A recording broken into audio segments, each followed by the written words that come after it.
February 2021 is here, and along with it, a vast list of new big screen quality streaming content to enjoy from the comfort of your couch or bed or wherever you like to watch these days. The only problem is there's actually too much of it. Not a bad problem to have, I suppose, but never worry, we've got you covered.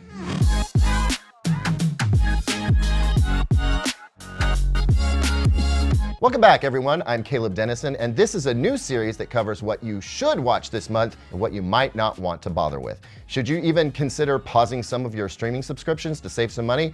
I'm going to let you know. And look, we've spent a lot of time covering the hottest TVs you can buy.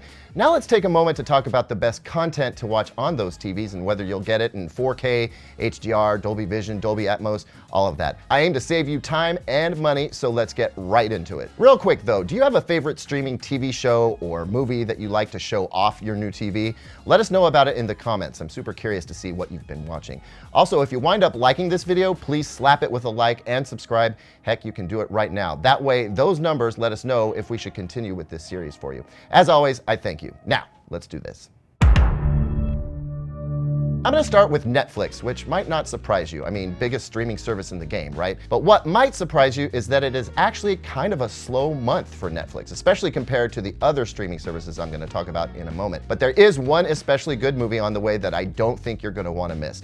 That would be the highly anticipated Malcolm and Marie, which many think has big Oscar potential. Malcolm and Marie follows a movie director and his girlfriend whose relationship is tested over the course of a night as they wait to hear critics' responses to his latest film. This Netflix original stars Zendaya, who you may know from HBO's Euphoria and the latest Spider-Man franchise, along with John David Washington, best known for his work in Tenet and BlacKkKlansman. I'm telling you, this movie looks beautiful from what I've seen so far.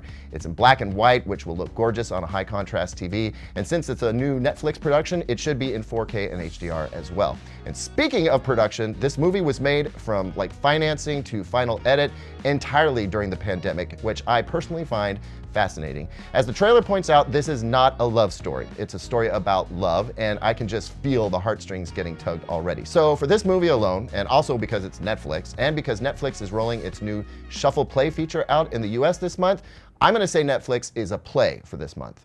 Okay, everybody, let's take it from the top.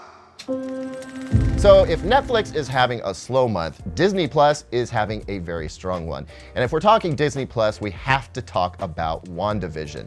Wandavision is the first new Marvel Cinematic Universe project since 2019's Spider-Man: Far From Home, and follows Avengers teammates Wanda Maximoff, aka Scarlet Witch, and Vision in a weird, time-twisted version of idyllic suburban life that draws heavily from classic sitcoms. Now, while its first 3 episodes rolled out in January, Disney will be releasing new episodes each Friday. So while you can binge a little, you will eventually be forced into watching each episode as it comes out. And honestly, I think it's better that way with this show. There is so much going on with this show that you're going to want to rewatch episodes, not just for all the Easter eggs hidden inside, but because the show is so mysterious, you're going to want to try and catch things you may have missed the first time to try and figure out what's going on. Really, this show kind of reminds me of Lost, where sometimes you're left puzzled and trying to anticipate what exactly is going on. Are they dead? Are they living in a dream world? How did they get here? Honestly, it's a ridiculously fun and great water cooler show. You know, like a virtual water cooler, obviously. The other reason to keep Disney Plus around in February is The Muppet Show. Yeah, I'm talking about the old school Jim Henson TV show that aired on live TV back in the late 70s and early 80s. I know a lot of you younger folks in our audience may only be vaguely familiar with the show, but I gotta tell you, it's historic. It's like a TV time capsule you have got to see. This show reminds us of a weird time when A-list stars would go on a variety show with Muppets and perform in skits and sing. I mean, I'm talking about Mark Hamill at the peak of his Star Wars fame, Elton John, Diana Ross, Steve Martin, Alice Cooper. You know, now that I think about it, it's kind of like Saturday Night Live, but more family friendly and, you know, Muppets. Anyway, all 5 seasons will arrive on Disney Plus February 19, and that's never been done before. So for me, Disney Plus is a definite play this month. Next up is Hulu, which has 2 new movies coming out, both of which are getting some serious Oscar buzz. The first is Nomadland, featuring Frances McDormand in her totally predictable annual Oscar-worthy performance. Seriously, she does this like every year. Anyway, McDormand, who you know from Fargo, Almost Famous, and 3 Billboards Outside Ebbing, Missouri, plays a woman who sells her home and all her stuff so she can live life on the road, which explains the title, I suppose. Anyway, along the journey, she learns about what's really important in life because, of course, she does. Now, that may seem like a pretty obvious plot line, but if anybody can sell it, it's Frances McDormand. And like I said, this has Oscar nominations written all over it. Nomadland will premiere on Hulu the same day it hits theaters. Another film hitting Hulu this month, and I think it's a great piece to celebrate Black History Month, is The United States versus Billie Holiday. Now, I'll admit I have a big personal interest in this one because I'm a big jazz history buff, but let me tell you, Billie Holiday lived a crazy life and played with some of the most amazing American musicians ever during a really tumultuous time in American history. So I'm not surprised that this, again, has all kinds of Oscar buzz going on. It's directed by Lee Daniels, who also directed Precious and The Butler, so I think this is going to be a solid watch. And aside from those 2 movies, Hulu's live TV streaming service provides a great way to watch the Super Bowl on February 7th. So Hulu this month is a definite play. Next up is HBO Max, and while as I'm recording this, HBO hasn't announced what's coming in February yet, I do know of a few gems to look out for. One of them is Judas and the Black Messiah, a movie about the betrayal and assassination of Fred Hampton, chairman of the Black Panther Party. Starring Daniel Kaluuya and Lakeith Stanfield, Judas and the Black Messiah tells the true story of how Chairman Fred Hampton was 21 years old when he was assassinated by the FBI, who coerced a petty criminal named William O'Neill to help them silence him and the Black Panther Party.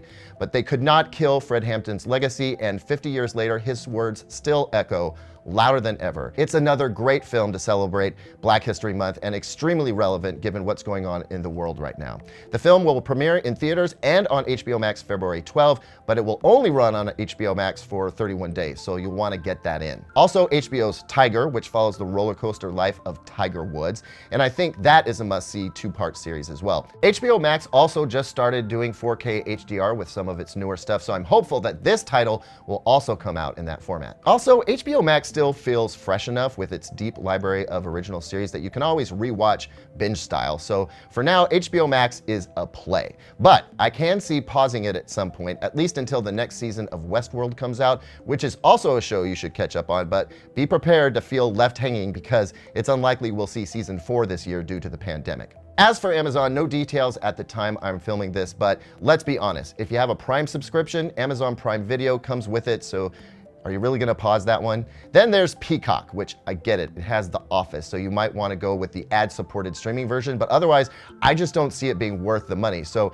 Peacock is a pause for me. Same with CBS All Access. No need to subscribe when you can watch the Super Bowl on the ad-supported free version or any other number of other platforms this year. So until the next season of Picard comes out, which is probably gonna be a while because they just started filming this month, I'm gonna probably be a pause on CBS All Access. And then there's Paramount Plus, which was just announced would go live in March. And why does everything have to have a plus on it now? And what is Paramount even doing? It's super confusing, but we're going to dig into that in our next episode.